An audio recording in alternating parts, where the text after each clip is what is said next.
Alors, on regarde l'exemple du cours qui est à la fin de la page 5 et au début de la page 6. C'est un exemple très complet et qui fait appel à énormément de notions. Donc vraiment, soyez bien vigilants, bien attentifs et vous pourrez vous exercer sur les deux prochains exercices qui seront le 15 et le 16. Ils se ressemblent. Alors, on veut étudier cette fonction-là, qui est quand même un petit peu complexe dans la mesure où c'est un quotient, tout simplement. Alors je vais le réécrire correctement, là j'étais un peu vite. Donc on a quoi? C'est x carré moins 4x sur x carré plus 2.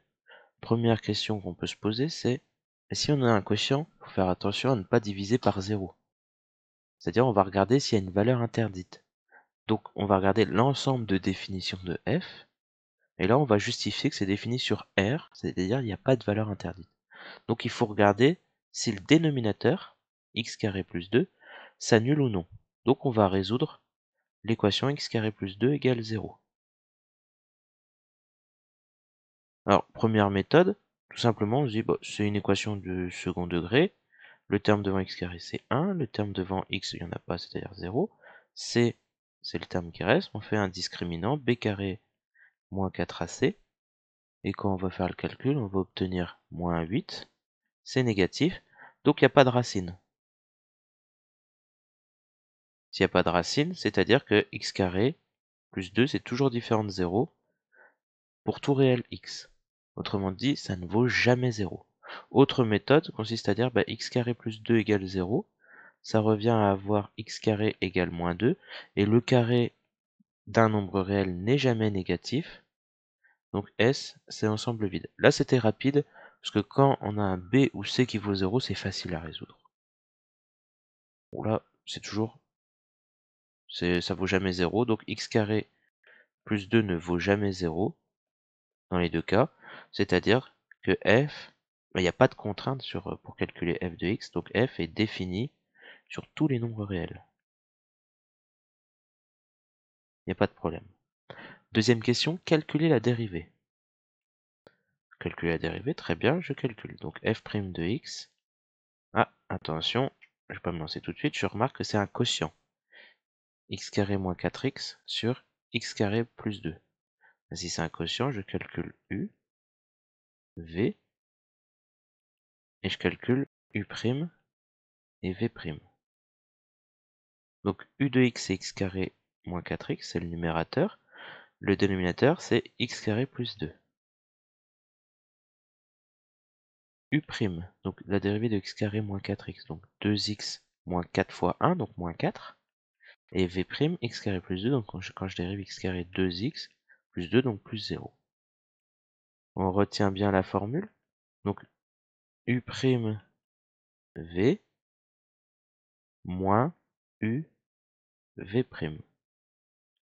sur v au carré. On peut retenir ça autrement avec le petit schéma que je vais vous refaire. Vous avez la sorte de produit en croix, donc u'v moins uv'. Et je remplace et je calcule. Donc u' c'est 2x moins 4, que je multiplie à x carré plus 2. Je prends mon temps, moins u de x, c'est x carré moins 4x, que je multiplie à 2x. Donc je mets les parenthèses fois 2x. Le tout sur v de x au carré. V de x c'est x carré plus 2, le tout au carré. Très bien. Donc je calcule la dérivée de cette chose-là. Donc maintenant je développe. Donc le 2x que je développe, ici, de la double distributivité. Donc 2x fois x carré, ça fait 2x puissance 3. On refait au ralenti, 2x fois x carré. C'est comme si c'était x puissance 1. X puissance 1, il n'y a qu'un seul x. Dans x carré, il y a 2x, donc 2x3. On peut voir ça comme ça. Et ensuite 2x fois 2, donc ça me fait plus 4x, parce que 2 fois 2, 4. Maintenant, je développe avec le moins 4. Moins 4 fois x carré et le moins 4 fois 2. Donc moins 4 fois x carré, donc moins 4x carré. Moins 4 fois 2, ça me donne moins 8. Donc là, j'ai développé la première double distributivité. Il faut bien prendre son temps, ne pas hésiter à mettre de la couleur si ça vous aide. Et on calcule. Alors, le dénominateur, je n'y touche pas. Ça ne sert à rien d'y toucher. C'est un nombre à élever au carré. Moi, ce que je veux avec la dérivée, c'est déterminer son signe. Donc le signe du dénominateur, je le connais, hein, c'est un nombre au carré, c'est positif, il n'y a pas de problème. Calculons maintenant le numérateur. L'autre, donc je développe x carré avec 2x, mais attention, il y a un moins devant. Donc x carré fois 2x, ça fait 2x puissance 3, mais avec le moins qui est devant, donc moins 2x puissance 3. Maintenant, le moins 4x fois 2x, donc moins 4 fois 2, on a du moins 8, x fois x, x carré, donc moins 8x carré. Mais attention, avec le moins qui est encore devant la parenthèse, donc moins 8x carré, c'est-à-dire plus 8x carré. Et je réduis le numérateur. Donc x carré plus 2 au carré pour le dénominateur. Alors les x cubes, on voit que ça se simplifie, 2x cubes moins 2x cubes. Les x carrés, bon, c'est ce qui est en rouge, moins 4 plus 8, donc j'ai 4x carré. Les x, j'ai 4x. Et ce qui n'est pas en x, moins 8. Et donc il faut étudier le signe de la dérivée. Donc je vais continuer ici, je vais réécrire à nouveau la dérivée, comme ça on va voir ce qu'on fait. Je ne développe toujours pas le dénominateur, je laisse tel quel. Donc le signe du dénominateur, c'est facile, c'est positif. Ça ne s'annule pas, on l'a vu tout à l'heure, et c'est un nombre au carré, donc c'est positif. Ça, c'est du second degré. Donc pour étudier le second degré, on se souvient un discriminant b carré moins 4ac, donc 4 au carré moins 4 fois a, donc fois 4 fois moins 8, et on trouve, on prend son temps, on fait le calcul, 144. On calcule x1 et x2, donc x1 c'est moins b moins racine de delta sur 2a, on trouve moins 2, et x2 moins b plus racine de delta sur 2a, on trouve 1. Vous avez le détail des calculs sur le polycopier. Une fois qu'on a fait ça, on peut faire notre tableau de signes pour la dérivée.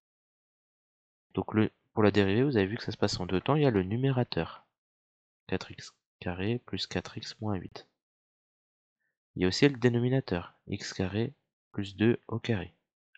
Et enfin, le quotient nous donnera la dérivée. Donc pour le signe de la dérivée, vous avez vu, c'est long, contrairement à tout ce qu'on a pu voir avant. Mais c'est pas grave, on prend notre temps. Le numérateur s'annule en moins 2 et 1. Les dénominateurs ne s'annulent pas, donc il n'y a pas d'autres valeurs à rajouter. On met ici toutes les valeurs, dans la ligne des x, toutes les valeurs pour lesquelles ça s'annule. Donc je trace mes traits. 4x carré moins 4, plus 4x moins 8, ça s'annule en moins 2 et en 1. Je mets mes 0. Maintenant, pour savoir mes signes, c'est plus ou moins plus moins. Faut que je regarde le terme devant x carré. Là, c'est 4, c'est positif. Donc c'est plus aux extérieurs. Donc moins à l'intérieur. Pour celui d'en dessous, c'est un nombre élevé au carré, c'est facile, c'est toujours positif. Et enfin, quand je termine tout, je fais ma règle de signes, plus par plus par plus par plus, et j'oublie pas de mettre les zéros. Donc là, j'ai fait ma dérivée. Et grâce à la dérivée, je peux en déduire maintenant les variations de f. Quand la dérivée est positive, c'est croissant, quand la dérivée est négative, c'est décroissant, quand la dérivée est positive, c'est croissant. Je mets maintenant mes valeurs 2, moins 1, je calcule f de moins 2, je remplace x par moins 2 dans la fonction de départ, je vous remontre, c'est ce que je vais entourer en rouge, c'est là-dedans, je remplace x par 2. Donc je remplace x par 2 et je vais par moins 2 pardon, et je trouve 2. Je fais la même chose avec f de 1. Je remplace x par 1 et je trouve moins 1. Alors, j'ai oublié de préciser, ici on ne travaille pas sur moins l'infini plus l'infini. Dans le document, on a travaillé sur l'intervalle moins 4 à 4. Donc je vais remettre mes valeurs. f de moins 4, pareil, je fais mon calcul, je remplace x par 4 et j'obtiens 16 neuvièmes. Donc je mets mon 16 neuvième.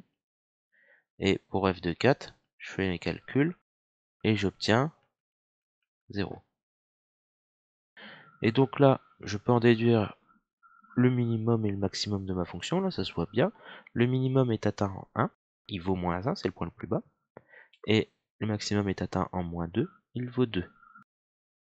En particulier, si je connais le minimum et le maximum, je connais un encadrement. Je sais que les valeurs sont comprises entre le minimum et le maximum. Le minimum était moins 1 et le maximum était 2.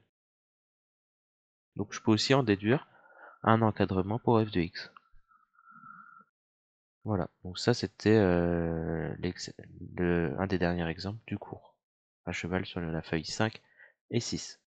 Et maintenant, vous pouvez faire les exercices 15 et 16.